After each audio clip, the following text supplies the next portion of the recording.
I believed the hype. And I'm like, you know what? I'm going to write it today because I'm not going to waste any time.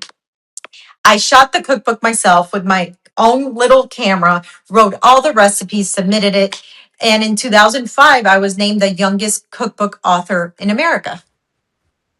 Wow, that's a crazy story. And how did you decide on the recipes? And I'm like so impressed, but how did you decide on the recipes and how did you like what does maximum flavor mean? What did maximum flavor mean to young Adrienne and what does it mean to you today? Like what do you Oh look my back and be like, goodness. I mean, that's what she thought. That's what she thought, but this is Yeah. really what it means.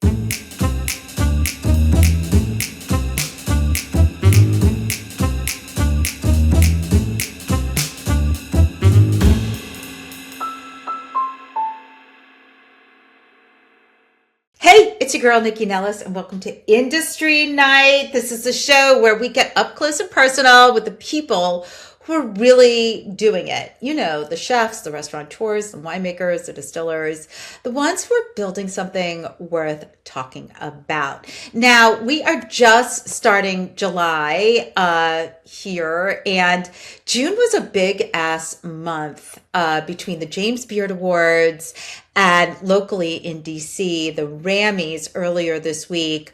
I mean, it has been a lot for the award season. So many amazing people got so much well-deserved attention for the work they are doing. Chicago was insane, and you can check out my Instagram at NYCCINELLIS to see all the fun I had there. And then I'm just posting stuff now about the Grammys. I was a presenter, I was the gala co-chair, all the things, but it's really about the winners. And to me, it's actually even more about the nominees because it is a competitive market, and just getting nominated is the biggest deal. Okay, let's get into today's guest. So I have been like, she's been a girl crush forever, and I'm so glad that I'm finally able to make this happen. So grab your earbuds or pull up a chair, whatever you do when you listen to a podcast or watch one. So she grew up in Miami. She went to Johnson and Wales. She trained under some of the most notable chefs. And then at 22 years old, she opened her first restaurant. 22 people. Chef Adrianne's Vineyard restaurant and wine bar in Miami. Now, she is also, I think she published her first cookbook in 2005. And she has done 6 cookbooks since then. She has multiple restaurant concepts, including Cracked by Chef Adrianne and Redfish by Chef Adrianne. She's on NBC in South Florida. She has a YouTube series called Searching for Maximum Flavor. And she went back to Food Network last October and competed on Bobby's Triple Threat, which I want to talk to her about because I just don't understand why chefs keep competing. It just sounds like so much work. But she is now got a in real life stream series called As Seen on Food Network, which is on YouTube Live, Twitch, TikTok, and Kick. She has over 1.1 million Instagram followers. I'm feeling incredibly jealous. And she is the culinary ambassador for St. Jude's Children's Research Hospital. And she started the Make It Count Foundation in honor of her late sister, Jennifer. She has so much going on. And in this November, she's dropping a new cookbook called Maximum Flavor at Home. And if you're in the DC area, apparently she's doing something with City Cruises Live. We're going to find out more about that. Ladies and gentlemen, all you people out there, please welcome Chef Adrianne Calvo. Thanks so much, Nikki, for having me. I am so honored to be here. I congratulations on all of what you're doing. I love all of your podcasts. I think your message is so important. It's super fun. And I mean, it's just all the wonderful, insightful things of our industry. Thanks for having me. Oh, well, I'm thrilled to have you, and I appreciate that. I mean, I think as women in this industry, I mean, even though you and I come from 2 different sides of it, we know how hard each other works in order to get their business launched and get it done. You know, I mean, you just can't do one thing, right? Yes, Like you have to do 1,000 things. So let's talk about your humble beginnings. a million things. Yeah. Right. Right. Like you. Like I feel like when I was reading your bio, I was like, oh my God, she does more than I do. Like when people ask me what I do, I'm like, and I do this and I do this and No. I do this, but like you've got it, you're spread thin. So when did you get into food? How did it start for you? Well, ironically, I didn't grow up wanting to be a chef. I actually called that moment the lightning strike in my life. I actually wanted to go into journalism. I wanted to tell stories. I wanted to, tell good news stories, feel good stories. And I used to do the morning announcements in middle school and high school. I was an English major in high school. A scheduling mistake put me into a cooking class my junior year. And while I was waiting for my schedule to get fixed and go back into like journalism and TV production, Johnson and Wales University, the best culinary university out there, comes in to do a demo. And they made this beautiful brioche stuffed French toast. And that was alchemy for me. It was magic to watch how these chefs put this together. And I just remember that day coming home from school and telling my parents, oh my gosh, guys, I want to be a chef. And from that day forward, all I wanted to do was cook. I became obsessed with it. And that was the lightning strike. And so you decided that you really wanted to cook. I mean, were your parents big cooks? Like, was there any like familial that were like, yes, I love food? Because I grew up in nobody was a chef, but like we loved to eat. We were eaters. I'm still an eater. Absolutely. Like eating is my life. You know what I mean? And so, same Absolutely. with my parents. Were you like that? Absolutely, exactly like that. No, nobody was a chef, but I was very fortunate that my mom has always been a great home cook. Growing up, she would cook homemade meals 5 nights a week, and they were never repeated. Like we would have Mexican night, Italian night, all American night, and that wasn't just a delicious event. She was essentially teaching us about happiness, like fulfilling ourselves, not just, food wise nourishment, but soul nourishment. The fact that we were all gathered around the table, and just looking forward to it was a beautiful thing in retrospect. And she was actually teaching us about ingredients. Really, as a child, you start to think, oh my goodness, you get curious about where ingredients come from and the impact that they have in different cultures. So, I mean, it was wonderful. I come from like, if you can imagine, you've seen the movie My Big Fat Greek Wedding. Yes. Any of my big fat Greek weddings? Okay, so that's how my family was growing up. There was no Okay. need for any type of reason to gather around a table for, to eat and eat and eat. That was it. That I grew up. I mean, not Greek, but I grew up very similarly. I grew up just like everything was I was always very nervous that I wasn't going to have enough to eat, so we always had snacks in the car in case we got lost. I just love to cook and I love to entertain, and I never thought about becoming a chef, but I love telling people about food. So our passions are aligned, just in different directions. When did you did go to Johnson and Wales though, right? Oh, yes, yes. And what was that like? What was that experience like for you? Oh my gosh, culinary school was very, I mean, not to sound so tongue in cheek, it was formative. Only because at that time, this is now like 2002 to 2004, very much a male dominated industry, very much like out of, let's say, a classroom of 25 to 30 culinary students, you only had about three or four females. But out of that, you like your class would start at that size, and by the time that you were done, there was only about 10 of us left because that's how rigorous culinary school was. At least there at Johnson and Wales, they didn't sugarcoat anything. And I mean, it was very, I learned most of my cooking techniques from Johnson and Wales. Not all about food, but just technique wise. When people ask me today about, oh, what's the difference between a chef and a cook, and do you really need to go to culinary school? I always say yes, because you might know how to make something taste great or even a few things, but really honing in on technique, that only comes from culinary school. I agree. I mean, you need your foundations, right? Yes, yes. I mean, right now at the restaurant, when I get a new hire and I tell somebody I need this minced or I need a brunoise of this, or can you please skim the fat off of our stock? They won't know how to do that. unless they come from culinary school. That makes sense. I mean, I listen, culinary schools, I think, are having a moment actually, because we lost a lot of culinary schools, especially during the pandemic. Oh yeah, There was always like every city had a culinary school, right? Like, and I just feel like we've lost a lot of them. And I don't know about Johnson and Wales, but I do know like the CIA is really looking to expand their presence, which I think is amazing because we need it. agreed. Yes. So when you graduated, what did you want to do? Like, did you want to own your own restaurant? How did you want to be in the food space? Did you know? Yes, my entire goal in life was to work for a chef down here from Miami called Michelle Bernstein.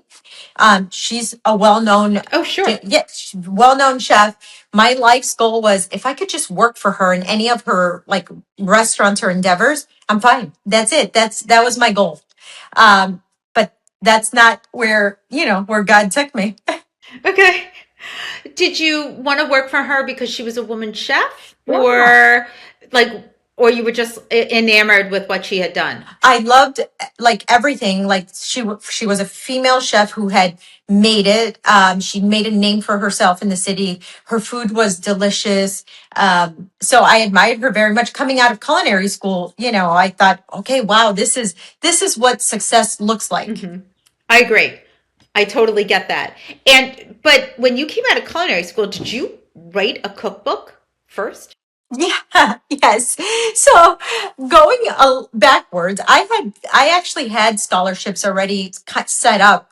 Um, to go to college because I was an English major and a journalism major. So when I switched, I had to start from scratch to raise money for culinary school, which like surprise, it's super expensive. You might as well go to med school or law school if you're going to go to culinary school. So what I started to do was do culinary competitions, which if you won, you would get money for college. So I started winning these and I was just winning these based on flavor. And over the course of a year or two during the time at Johnson and Wales, the judges started saying, well, you're only winning this based on one thing and one thing only. And this is at the brink, like this is where when molecular gastronomy was really popping off. And they're like, you're not doing any of that. You're winning based on flavor. And one judge came up to me at the end of the run of all the competitions and says, one day I hope you write a cookbook. You collect all these winning recipes and you call that book Maximum Flavor because that's been your whole thing, your entire college run. And I was like, oh my gosh, I love that Maximum Flavor. That's my entire thing was to always make every ingredient taste as best as possible. So I believed it. I believed the hype. And I'm like, you know what? I'm going to write it today because I'm not going to waste any time. I shot the cookbook myself with my own little camera, wrote all the recipes, submitted it. And in 2005, I was named the youngest cookbook author in America.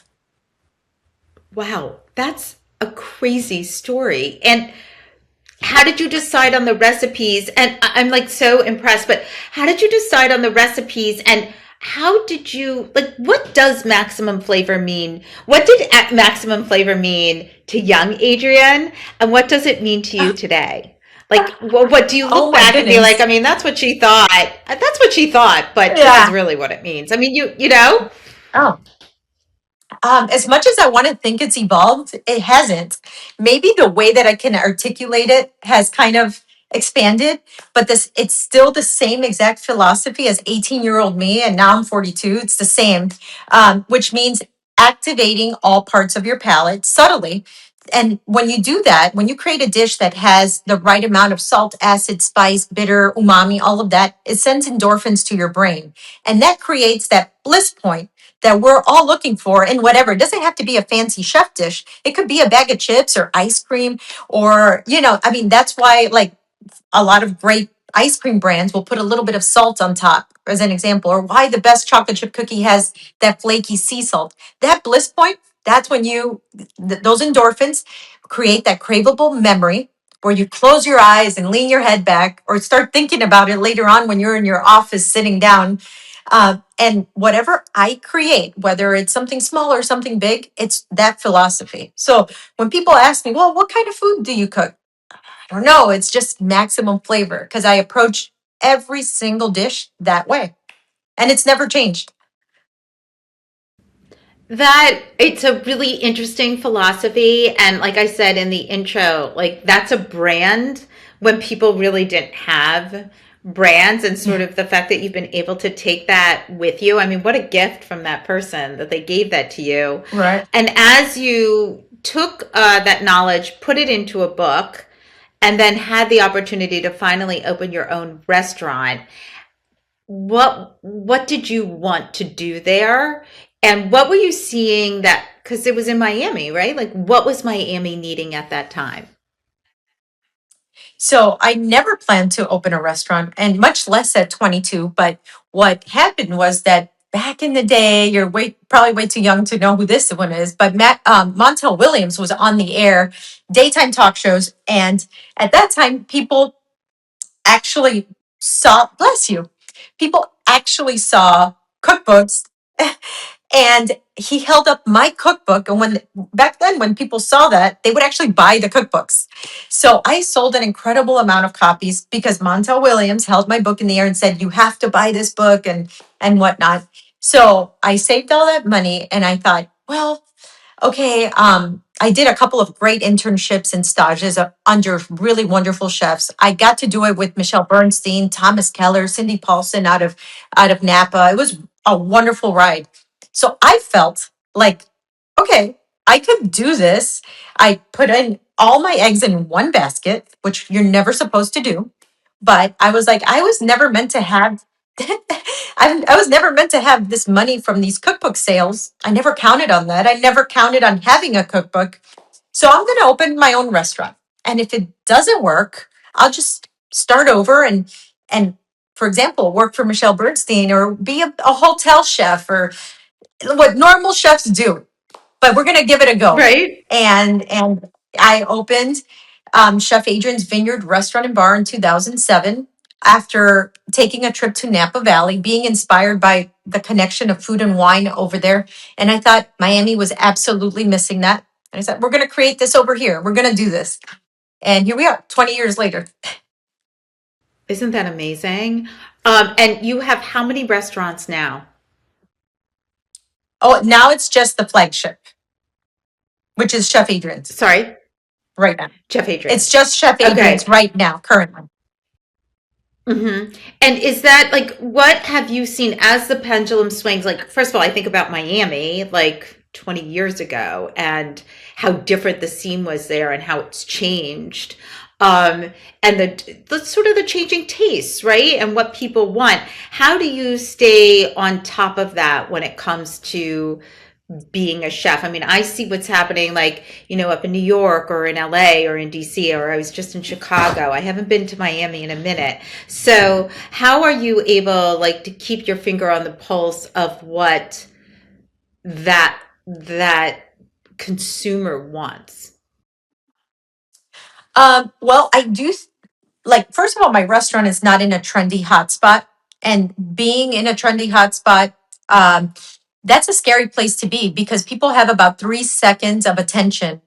And that goes for screen time, that goes for restaurants. And if you're chasing trends, you're in trouble. So my restaurant has never chased a trend. And what I cook has been my style from day one.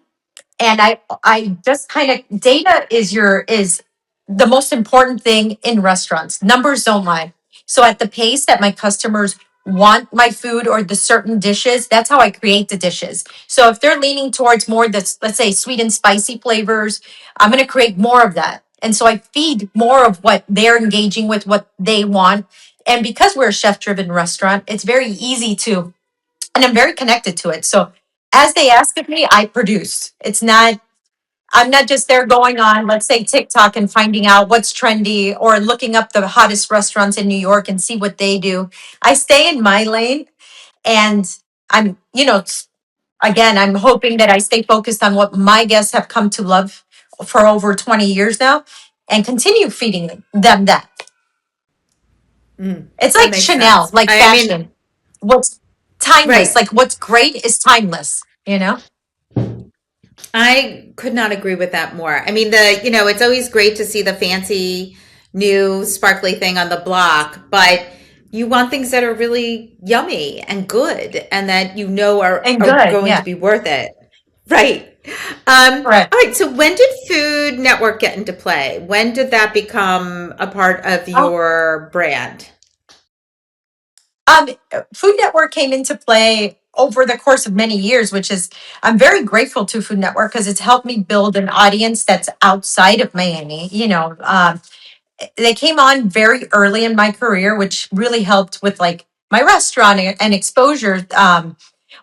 Chopped when in the early years of Chopped, I was on there, so that was wonderful. So Chopped opened the doors. Then I went on Beat Bobby Flay a couple years after that, and then a few years after that, I was on Titan. So that kind of, and they repeat over and over. They don't just show you once. It's been a great ride with them. So I always say, if you have the opportunity, if you're a chef and you have the opportunity to go compete on one of these shows, do it because it does open a lot of doors. Could we talk a little bit about that competition? Like you've been doing it since you were a student, so it's something that Yeah. obviously you really enjoy. The pressure, like I have problems watching that show. Like it stresses me out. Like I have like, what's it called? There's a word like stress adjacent. I mean, it just, Oh, like I can't watch Curb Your Enthusiasm either. Like I'm so yeah. embarrassed by the whole thing going on there. But I'm so impressed. I know that they're cutting it down to make it look a certain way, but there's something about that you like. What is it? I'd love to know. Oh, I mean, that's funny because that's true. I think that to be a chef, you have to be competitive by nature to begin with. Um, and I think we're adrenaline junkies. If you think about it, however, whatever direction our careers take, we all started in the line, timed, like everything's on a timer. You need this on the fly, fast. You're in 1,000 degrees of heat. And you do this standing up nightly, over and over, trying to meet or surpass impossible expectations. So, you're working with weapons, essentially, fire, knives, all of it. You're doing this nightly. So you have to be somewhat of an adrenaline junkie, which helps you compete. When you muster all that adrenaline and you're on a competition stage, you really like you lock in, and that helps you to focus on what you're going to create. You're on a timer. So it's you against yourself. It's a wonderful thing. At the end, it's very exhilarating. The competition, while it is cut down, I will say the timers that you see are very real. So they're not editing. If you have 15 minutes for a course, that's really 15 minutes. So it's very cool to watch after it's all done and edited. There's some things that are sensationalized, but that's great. It's TV after all, but the It's competition part, entertainment, very right? real. Yeah. And now you're doing this as seen on Food Network. Can you tell me a little bit about it? Well, that's just like a byline. It's called Oh, Searching sorry. for Maximum Flavor. Right, of course. I read that wrong. Tell me about that and what you're doing. So, Searching for Maximum Flavor, it's on YouTube. We've actually been Emmy nominated, won 9 Telly Awards over it. I'm so Oh proud my of it. God, that's right. And it's Congratulations. That's Thank amazing. you. Thank you. It's basically a labor of love, but it's all connected. So here I get to actually exercise my love for journalism and telling stories. I feel like food, no matter what, it's so much obviously more than a recipe. It either started from you going somewhere and loving it, whether it's just a restaurant in your neighborhood or going to another country or another city, whatever it is. It could be from you just being curious about a specific ingredient. You discovered, sugar apple somewhere or star fruit in a tropical island, and you came back with that curiosity that led you to create something with it. So it's so many things. The show is all about searching for that bliss point that we're all looking for. I come back to my kitchen at the restaurant with inspiration from wherever I go and recreate a dish inspired by the destination. That's So it. who's picking the destinations? Like, are you like, I want to go to Bali. Let's get Me. inspired by Yeah, Bali. no, it's Yes, me. I love Let's this. go. Yeah. That sounds amazing. It sounds like so much fun, and it sounds so current for the moment, because what a way to get in front of people in a new, fast, and high energy way. Because I feel like with everything on the gram right now or on TikTok or whatever, like everything's so like quick, quick, quick, Oh, quick, yeah. quick. But there's still, given your journalism background, like there's still Yeah. stories to tell, right? Like it's more than just the recipe. There's a story there, and it's important to understand Yeah. that sometimes. Yeah. More times than not. Yep. Right. No, I mean, I think you and I speak the same language on that. Let's talk a little bit about the new book coming out in November, Ah, okay. Maximum Flavor at Home. So is this more for the home cook? Is this something that you're excited about right now? Yeah, I'm very excited about Maximum Flavor at Home because it's almost like it's part of a trilogy. Nobody really knows this, but my first book, just being called Maximum Flavor, which I hope again nobody finds it. It's an 18-year-old kid basically writing a cookbook. Cringe, cringe. But my third cookbook, Maximum Flavor Social, was me like really witnessing like the impact that the birth of social media had in our industry before, Instagram and Facebook and TikTok. Much later, you had to wait till the newspaper came out and the food section came out to learn about new restaurants and what the local critic thought. So I got to witness like that impact of like, hey, you post a picture on this new platform and you upload it and people can actually see what you're doing tonight as a special. And that was Maximum Flavor Social. Then now Maximum Flavor at Home is kind of like, okay, we've done the restaurants, we've done a 2-decade career of award-winning dishes, but this is how you can create that same flavor in your home kitchen. So that's it. And where are you getting inspired from? Are you for those recipes? Because I assume people reach out to you all the time, Yeah. especially Um, the home cook.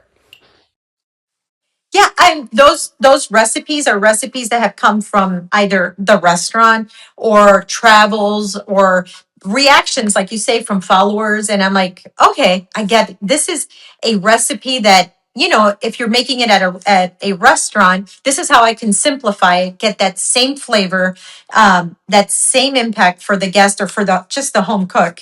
But it's simplified so that you're not either cleaning all day or prepping all day. That's what Maximum Flavor at Home is all about. I think that's so important. I feel like so many people, oh, I just lost my earring. I feel like so many Oh, people, when it comes to cooking, are worried about time. Like, I don't have time. yeah, I don't have time to put it together. Like they think it has to be a major complicated. deal. Yeah, Right, exactly. I right. mean, I love when my husband, like last night was a great example, because I've been out a lot and I haven't been to the grocery store. And he was like, "What are we going to do for dinner? There's no food in the house." And I was like, "Please, my pantry is packed. My freezer is full. There is plenty of food in the house. I can put dinner together. You don't have to." I love when he tells me that there's nothing to eat. I'm like, okay. Uh, we'll discuss that later. All right. So we've got this new book coming out. You've got your series. And also, I've read something about you. I don't know if you're interested in talking about it, but you have your Make It Count Foundation. And this is in honor of your sister. And can you tell me a little bit about what you're doing with the foundation? So yeah, the Make It Count Foundation was inspired by my late sister Jennifer, who wanted to support St. Jude's Children's Research Hospital. So when she passed, I made it my mission, and we've been supporting St. Jude since like 2006. We go and create holiday feasts for all the patients and families annually. And everybody just comes together in December and they sit down. My team and I fly up there and do this for a few days. And for a short time, they're no longer just like patients in a hospital with appointments and medications and treatments. They're just a family celebrating the holidays. Uh, for that short time. And it's also heartwarming to know that they know somebody from somewhere else is thinking of them and is looking forward to serve them and cook for them because they matter. You know, a lot of times people in these situations feel either forgotten or overlooked, you know, but it's a very special thing for us and we hope to continue it for as long as we can. No, it's fantastic. I think people in those situations feel isolated. Like everybody is getting on with Yes, their lives and they're stuck in this. They're correct. here, sort of Yeah. alone.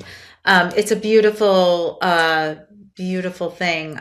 So thank you for that. And I hope people will look it up and Make It Count Foundation. Please check it out and support, please, what Chef is doing. Chef, lastly, you're coming to my area soon. You're coming to DC for something like on a boat. What Yes. are you doing? What are you doing? And why don't I know about Oh, this? Like, what is it? City, City Cruises Live. We have really reinvented what a dinner cruise is. Dinner cruises have always been known to be like this, like boring, stagnant, like weird buffet food, musty atmosphere. And yeah, you go sightseeing, but you can do that in other ways, right? But City Cruises Live has brought me on to give you a maximum flavor experience on the water. You get to see all of, like, for DC as an example, we do this all over the country, but DC, you get to see all the monuments right from the Potomac. So we're there, like going up and down. It's gorgeous on this stunning vessel. There's only, I think, three of its kind in the entire world. They come from France. Beautiful vessel. And you get a 5 course meal, wine paired. We last year we did Rombauer, which Rombauer is a wonderful wine. Um, I'm not sure who the wine person is this year, but again, a beautiful fine dining, chef driven experience while you get to see the best of DC. And I mean, it's awesome for celebrations, girls' night out, an anniversary, a birthday, or you just want to, have a great meal. Yeah. But yeah, Okay. I'll be in DC So, later this fall. amazing. All right. Well, let us know when you're coming to town.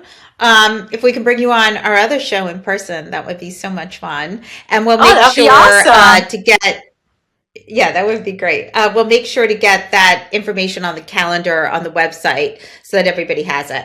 All right. I'm going to wrap you up. I'm so grateful for your Thank time. A you. couple of things. So, first, Grateful for you. um, okay. Okay. Give me Bobby Flay or Rick Bayless. Who would you want in your kitchen? Bobby Flay. Bobby Okay, Flay. that was a no-brainer. All right, I do love Rick Bayless, though. He's such a nice guy. Um, Cookbook you wish you had written. Oh, that's a great one. Hmm. I have an extensive culinary, like, cookbook library that I So often do go I. back to.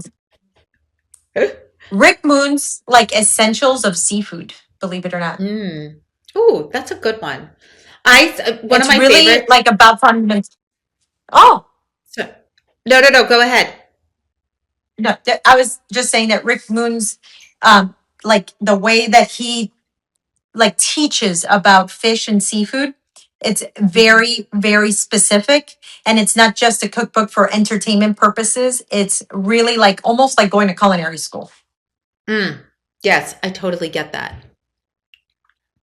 One of my go-tos, like still to this day, I have the original silver palette, which I still love.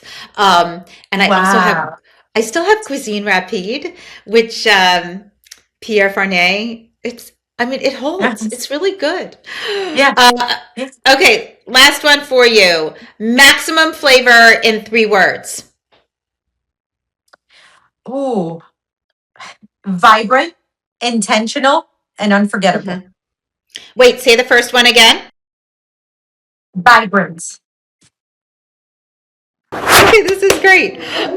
Okay, so I'm going to thank you so much for joining me today. I'm going to do a little Thank wrap you. up here, and then I just need you to hold for a couple seconds. So, you bring so much energy and so much passion and so much flavor in it, like every sense of the word. In fact, I'm gonna call this show competitive by nature because you said that, and I love that idea. So I want to Thank thank you you. so much for joining me. Hey, tell everybody, not that you need more followers on Instagram, but tell everybody where they can find you on Instagram, please. Oh, oh, you can find me at Chef Adrian. All handles at Chef Adrian. Uh, Perfect. Amazing.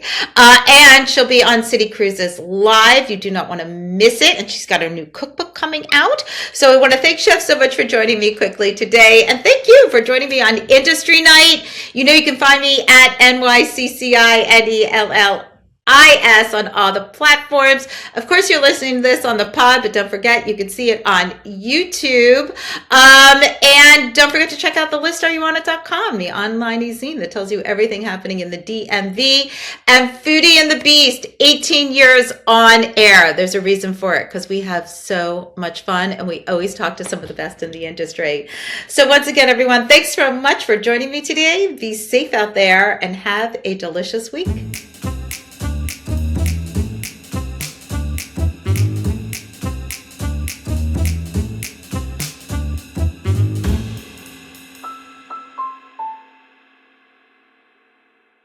Produced by Heartcast Media.